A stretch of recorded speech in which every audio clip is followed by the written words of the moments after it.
Hi, welcome to the Vergas Show. I'm Sherry Hansen. How are you today? I'm here with Bev Flaitland, and Bev, you maybe have seen her around town.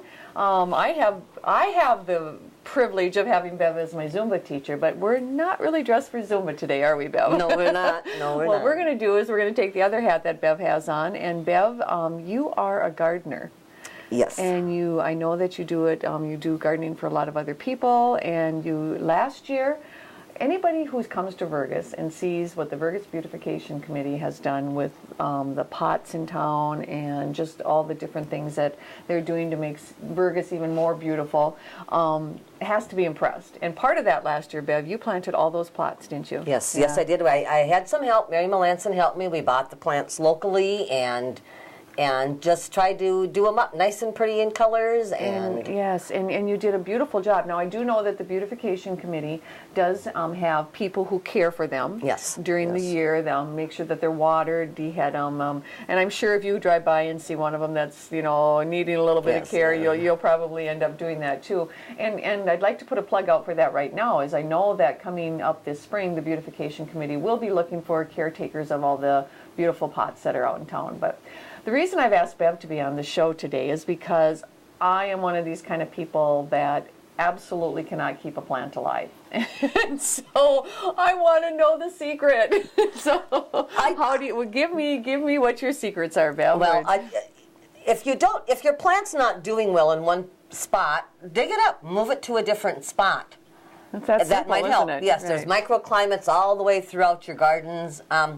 I don't cut my stuff back in the fall because I like to leave it up for the birds. Oh, Many of those plants produce seed heads, all of your coneflowers, the sedums, and then the birds can eat them. So in the spring, then you need to go out and get this all cleaned off.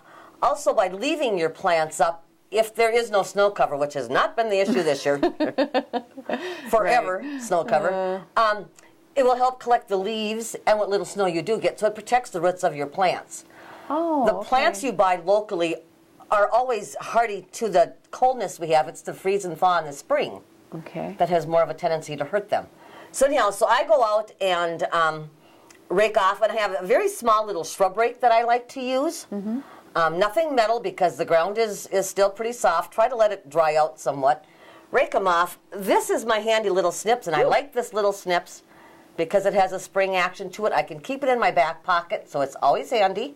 So I think a lot of it, what you're showing me here right now too, is you got to have some good tools. Yes, you have to have the right tools. Absolutely, yes. By putting it in my back pocket, I always know where it is, and I'm not spending half my day running around looking for my tools. This is my right hand all summer long. This is a weeder. You were showing me this. Yes. This is really a cool little tool. It's very sharp. Very sharp now. Do you sharpen it during the season then? To keep if I get lucky, my husband might sharpen it for me. To keep it sharp. But you use this as a hoe. I use it to dig a hole to plant my plants. I use it to shovel the dirt back in again. Found only at Jean's the Right Plant Place in Perham. They have this version. They have the long-handled one, and now they have a left-handed one. Oh, okay, yeah, and so that makes sense because if you're left-handed, this isn't going to work very well. But that's such a nice size because if you're working, with your hand and something, okay. And this too fits in my back pocket. Sure. So I walk around all day long. They take a little getting used to. I could not work without it. Okay. Anyhow, so then when you have all the leaves and cut off your stems for the most part, I have ripped more plants apart by trying to bend off the stem that's left. The next thing you want to do is amend your soil if it needs amending. Now, what does that mean? Amending the soil? Amending to get your soil to a better quality. Very, very important. There is probably nothing more important in your garden than your soil. You mentioned that to me, and that's interesting because that's a new concept for me. No. I thought dirt's dirt. Yes. Here we have a lot of clay. Okay. Clay soils have a tendency to run alkaline and not acidic or neutral. I use a guy, his name is Dick Griefey. It's Dick Super Soil in Ottertail. His number is 218-850-9586. It is the best, absolutely the best soil. It is a peat. And so it'll break up your heavy clay. If you have sandy soil, it'll make your soil hold the moisture a little better. Can you add this, you just add this soil to... Just add it in your soil. Be a little careful first thing in the spring while you're waiting for plants to come up yet. Okay. So that you're not digging out some plant or ripping into some plant's crown or anything. Okay. So how do you tell a good soil? What's in, like, is there You certain... should be able to make, I think they call it a worm, where you go like this. Okay. You don't want it too heavy. If you do clay like that, it's going to stay in a horrible big long worm. Right. And this stuff is so soft that you can just, even when it's as wet as it can be, with your handy little hoe, you can dig in it at any time. Oh, and as it's loose like that, your roots will grow much better. That makes sense. So if you have bad soil to begin with, put something good in it.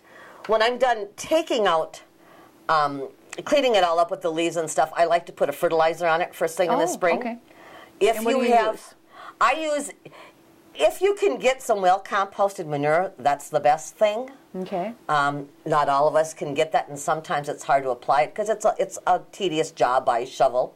The granular fertilizers, 10-10-10 is your general all-purpose fertilizer. That's typically what I put on. And where can you, like, where do you find it at any of your garden stores? I don't know so many of the garden stores will handle the fertilizer. Okay. You can get it up here at the C-store. Okay. I frequently Vergas, do. sure. Any of your box stores, a lot of them sell. And so fertilizer. 10-10. You can tell by these questions that I'm asking you. It's I don't do a lot. Okay. Yes. And so you got the fertilizer on. Yeah. And You put the fertilizer on. I typically don't work mine in too much. It's granular, and hopefully there'll be rain.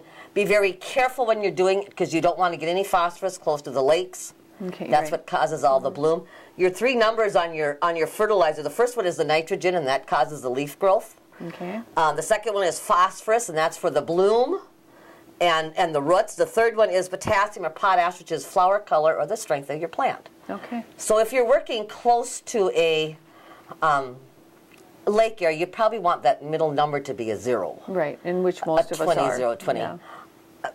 People ask about the mulch. My personal preference is I don't care for mulch. Okay. It's all the harder to work in. And even though it keeps the weeds out for a year or 2, you'll have weed seeds growing in. The wood mulch frequently, as it breaks down, takes the nitrogen out of your soil. Okay. So then you Which need don't to want. make sure, You need to get more nitrogen in there. Okay. I had a garden that I did that was mulched up with wood, and I didn't think if I put any fertilizer on it would help, and the plants just got smaller and smaller and smaller, and finally somebody said, well, yeah, it'll leach through. Okay. And so I put on a 20, 0, 20 there, and it made a big, big difference. Now, we've got some great plant places here in Vergas. We've got Crossroads. We've got the hardware that offers them. We've got Mona's Beautiful Leaf Gardens. Yes, absolutely. And so, you are, if you would say to go in and get something from those places, what is one plant that you think everybody should have in their garden? If you like to plant annuals, and they're an old plant, but they are so wonderful, is zinnias. And they come in tons and tons and tons of different varieties now. We do one that's called Zowie zinnia, which is a whole lot of fun. Okay. They're wonderful for butterflies. They're wonderful for the birds, for seeds. And they just grow really easily. Okay. And as an annual, perennially, it's just a preference. I would do a hosta, but I'm a hosta person, so Right. and you need shade for that. When you go to buy your plants, make sure you're reading the tags that say what kind of soil they like. That's important to what kind of growing conditions they like. Okay. If you buy a sun plant and you put it in the shade, it's not going to die, but it's also not going to thrive. Yeah, that's right. It won't bloom well. It'll be lanky, and so no, you don't want to do. Well, what I want to know, is there any help for me in this? Actually, you need to let this die back as it is. And then plant it in the ground. And plant it in the ground, yes. Okay. If ever that might come up. This is mine. If the snow melts and the frost goes out, put this in the ground. Okay. Well, thank you for all the information and just for keeping Vergas beautiful. Well, thank you all. All right. You have a good day in Vergas.